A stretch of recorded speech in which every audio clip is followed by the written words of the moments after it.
नमस्कार दोस्तों, एक बार फिर से स्वागत है अपने इस YouTube चैनल रूपचंद की इस गुरु में। दोस्तों, हम जो है कक्षा 12 के विद्यार्थियों के लिए सिविक्स यानी जो है नागरिक शास्त्र के इंपॉर्टेंस क्वेश्चन लेके आए हैं, जो परीक्षा की दृष्टि से वेरी इंपॉर्टेंस रहेगा।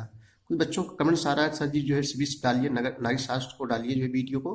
तो बच्चों के कमेंट्स हम लोग नागरिक शास्त्र पढ़ेंगे। तो आइए देखते हैं। क्वेश्चन है कि दल बदल से आप क्या समझते हैं। क्वेश्चन बहुत बढ़िया बच्चों। दल बदल यानी जो है दल बदलते हैं, जो विधायक सांसद नहीं होते हैं, दल बदलते हैं, आज इस दल में कल उस दल में। तो वही है बच्चों, दल बदल से आप क्या समझते हैं। तो उत्तर हम लोग देखेंगे कि स्वार्थ पूर्ति के लिए, अपनी स्वार्थ पूर्ति के लिए राजनीतिक नेताओं, जो राजनीतिक नेता नहीं होते हैं, राजनीतिक नेताओं के द्वारा एक दल को आज भाजपा में, कल जो है कांग्रेस में, वही चीजें हैं। भाजपा कांग्रेस सबको समझ बच्चों क्या है, राजनीतिक दल है। तो स्वार्थ पूर्ति के लिए राजनीतिक नेताओं के द्वारा एक दल को छोड़कर दूसरे दल में सम्मिलित होना ही क्या कहलाता है, दल बदल कहलाता है बच्चों। हो गया ना। अगला क्वेश्चन देखेंगे लोग, सिंडिकेट का अर्थ बताइए। ये क्वेश्चन है जो है सिंडिकेट का अर्थ बताइए। सिंडिकेट का अर्थ क्या होता है, तो हम लोग देखेंगे। सिंडिकेट जो होता है कांग्रेस के भीतर, कांग्रेस क्या है बच्चों, एक राजनीतिक पार्टी है। सिंडिकेट कांग्रेस के भीतर ताकतवर एवं प्रभावशाली नेताओं का एक क्या था, समूह था, जिसमें इंदिरा गांधी क्या थी बच्चों, हमारे देश की प्रथम महिला प्रधानमंत्री थी। इंदिरा गांधी को प्रधानमंत्री बनाने में महत्वपूर्ण भूमिका जो है निभाई थी। इसी को हम लोग क्या कहते हैं, सिंडिकेट कहते हैं।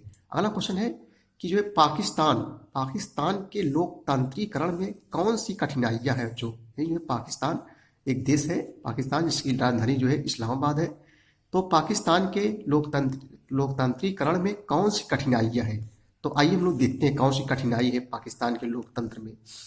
तो पाकिस्तान के लोकतांत्रिकरण की मार्ग की सबसे बड़ी रुकावट, यानी पाकिस्तान के लोकतांत्रिकरण के मार्ग की सबसे बड़ी रुकावट है वहां की सेना है बच्चों। क्या लिखे होंगे आप लोग, वहां की जो है सेना है।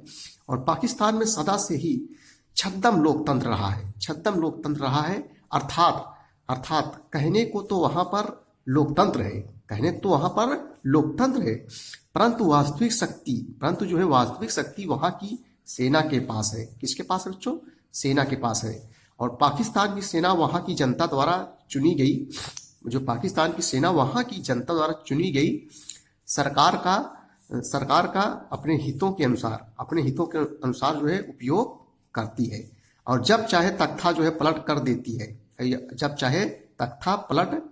यही तख्ता पलट देती है जब चाहे तब। और पाकिस्तान के लोकतंत्र की राह में अन्य बाधक तत्व हैं, और भी अन्य बाधक तत्व हैं। आइए हम लोग देखते हैं। जैसे बच्चों है धार्मिक कट्टरता, जैसे क्या है, धार्मिक कट्टरता, ये भी जो है पाकिस्तान के लोकतंत्र में बाधक रुकावट है। अशिक्षा, गरीबी आदि सम्मिलित है। तो ये था क्वेश्चन। अगला क्वेश्चन लिखेंगे हम लोग, बहुत ही इंपॉर्टेंट क्वेश्चन है कि प्रथम पंचवर्षीय योजना का देश के विकास पर क्या प्रभाव पड़ा। प्रथम पंचवर्षीय योजना का जो है देश के विकास पर क्या प्रभाव पड़ा। पंचवर्षीय योजना क्या होती है भैया, तो पंचवर्षीय योजना 5 वर्षों की योजना होती है। तो पंचवर्षीय का जो मुख्य उद्देश्य था, जो आप लोग बताओगे कि एक नंबर में पूछ सकता है कि प्रथम पंचवर्षीय योजना का मुख्य उद्देश्य क्या था, तो कृषि पर जोर दिया गया था। प्रथम पंचवर्षीय योजना में किसका जोर दिया गया, कृषि में जोर दिया गया था। तो आइए हम लोग देखते हैं पंचवर्षीय योजना के बारे में। भारत के प्रथम प्रधानमंत्री कौन थे, पंडित जवाहरलाल नेहरू। भारत के प्रथम प्रधानमंत्री पंडित जवाहरलाल नेहरू ने प्रथम पंचवर्षीय योजना को संसद बच्चों क्या है, संसद हमारे देश की सबसे बड़ी नियम कानून बनाने वाली संस्था है, जो कहाँ है, नई दिल्ली में है। संसद के समक्ष 8 दिसंबर 1951 को जो है रखा। यह योजना हैरोल्ड डोमर योजना पर आधारित थी। किस योजना पर, आपसे पूछ सकता है एक नंबर में कि प्रथम पंचवर्षीय योजना किस योजना पर आधारित थी, तो हैरोल्ड डोमर योजना पर आधारित थी। योजना का बच्चों मुख्य लक्ष्य जो है क्या था, अभी ने बताया, कृषि था, यानी कृषि पर ही जोर दिया जाएगा। यानी 5 वर्षों में जो है किसको जोर दिया जाएगा, कृषि पर ही जोर दिया जाएगा। कृषि क्षेत्र था। इसके अंतर्गत बांध जानते हैं, जो नदियों में बनाए जाते हैं, बांध व सिंचाई मुख्य बिंदु थे। स्वतंत्रता के बाद जब हमारा देश स्वतंत्र हुआ, स्वतंत्रता के बाद बंटवारा हुआ ना बच्चों पाकिस्तान का, तो बंटवारे के कारण कृषि क्षेत्र जो है बुरी तरह से जो है प्रभावित था। अतः इस योजना में उस पर ध्यान देना प्रथम वरीयता थी, यानी कृषि पर ध्यान देना प्रथम वरीयता थी। और प्रथम पंचवर्षीय योजना के लिए कुल प्रस्तावित राशि जो है 2069 यानी जो है 2069 करोड़ रुपए थी, जिसे 7 व्यापक क्षेत्रों में विभाजित किया गया था, जो बच्चों निम्नवत है। यानी इतनी योजना रखी गई थी 2069 और इस क्षेत्रों में रखा गया। देखो कौन कौन से क्षेत्र है। पहला बच्चों है सिंचाई व ऊर्जा, इसमें 27.2% रखा गया। कृषि व सामुदायिक विकास, इसमें जो है 17.4% रखा गया। भूमि पुनः सुधार, इसमें 4.1% रखा गया। यातायात व संचार, इसमें 24% रखा गया। उद्योग में जो है 8.4% रखा गया। सामाजिक सेवा में जो है 16.64% रखा गया।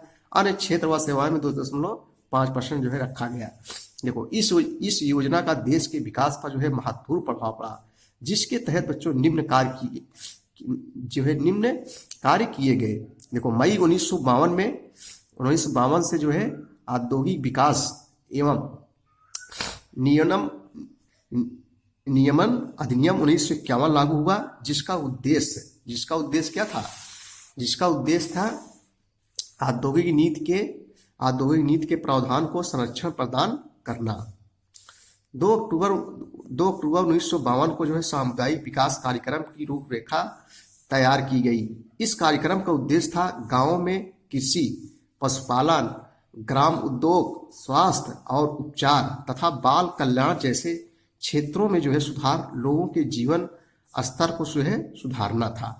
सामुदायिक विकास कार्यक्रम के अंतर्गत जैसे बच्चों पशुपालन वगैरह आता है, सब सुधारना था। और 1954 में जो है लघु उद्योग माने तो छोटे जो है ना, छोटे उद्योग, तो 1954 में लघु उद्योग विकास संगठन की स्थापना की गई, जिसका उद्देश्य था लघु उद्योगों का विकास सुनिश्चित करना था। और इसी पंचवर्षीय योजना में बच्चों पांच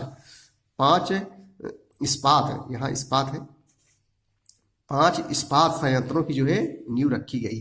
5 इस्पात संयंत्रों की नींव किस योजना के अंतर्गत रखी गई? प्रथम पंचवर्षीय योजना के अंतर्गत। चलिए बच्चों हम लोग देखते हैं, थोड़ा एक नंबर ही देख लेते हैं। गोवा भारतीय संघ का एक स्वतंत्र राज्य कब बना? यानी गोवा जो है भारतीय संघ का एक स्वतंत्र राज्य कब बना? 4 ऑप्शन आपने सामने है, 1970, 1987, 1980, 1972। तो इसका सही जवाब हो जाएगा बच्चों 1987 ईस्वी। अगला क्वेश्चन है कि यूरोपीय संघ की स्थापना कब हुई? 1942 की, 1928 की, 1999 की, 1992? तो बच्चों यूरोपीय संघ की जो स्थापना हुई थी 1992 ईस्वी में हुई थी। इसका सही जवाब सी हो जाएगा।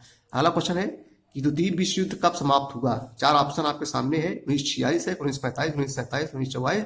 द्वितीय विश्व युद्ध 1945 ईस्वी में जो है समाप्त हुआ था।